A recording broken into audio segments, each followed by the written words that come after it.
Bilkis Bano rape case में हरियाणा से IBN 24 news के पत्रकार आकर्षण उप्पल का एक लेख वायरल हो रहा है। वायरल लेख में वो लिखते हैं कि एक महिला के रेप और 7 लोगों के हत्यारे किसके इशारे पर छोड़े गए। 23 साल बाद भी एक महिला को दूसरी बार कोर्ट से ही क्यों मिला इंसाफ? क्या सरकारों को हमने चुप रहने के लिए चुना है? पत्रकार आकर्षण उप्पल लिखते हैं कि आज फिर महसूस हो रहा है कि भारत में अभी सुप्रीम कोर्ट जिंदा है और मैं भगवान श्री राम से कहूंगा कि कम से कम माननीय सुप्रीम कोर्ट की इस शक्ति को बरकरार रखें। मैंने 1.5 साल पहले जब बिल्किस बानो के गैंग रेप और उसके परिवार की हत्या के केस में 11 आरोपियों की रिहाई पर सवाल उठाया था, तब इस फैसले को चाहने वाले मुझ पर हमलावर हो रहे थे, लेकिन आज उनकी चुप्पी ये बता रही है कि जरूर वो शर्मिंदा होंगे। एक महिला से रेप और उसके परिवार के 7 लोगों की हत्या करने वालों का जिन लोगों ने फूल पहनाकर स्वागत किया था, क्या उन्हें भी कुछ शर्माई होगी? ये सवाल तो पूछना बनता है। जिन 7 लोगों की हत्या हुई उसमें बिल्किस बानो की नन्ही बेटी भी शामिल थी, लेकिन किसी ने 23 साल से न्याय जंग लाद रही उस महिला के दर्द को महसूस नहीं किया। यहां पत्रकार आकर्षण उप्पल ने अपनी गिरफ्तारी की याद करवाते हुए कहा कि 8 मई को मेरी गिरफ्तारी पर जश्न मनाने वाले क्या आज लाइव होकर अपनी शर्मिंदगी पर कुछ कहेंगे, जैसे 8 और 9 मई को कहा था।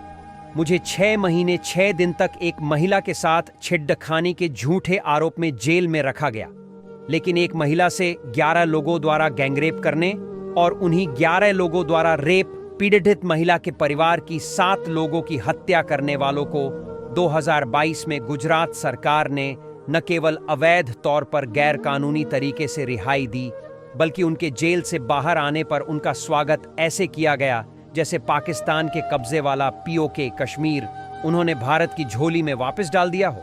सुप्रीम कोर्ट का आदेश ये कहता है कि लिखा है, जिसमें कोर्ट ने गुजरात सरकार पर इतने सख्त शब्दों की टिप्पणी की है।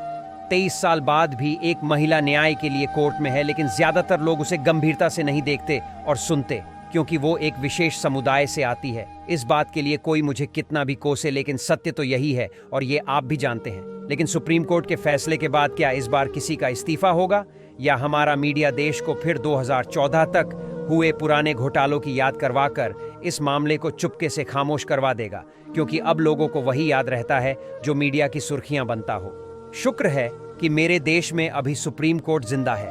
भगवान श्री राम 22 जनवरी को देश की जनता के साथ साथ उन तमाम माननीय न्यायाधीशों को भी ताकत दें जिनके ऊपर देश का कानून बचाने की गंभीर जिम्मेदारी है। सत्यमेव जयते।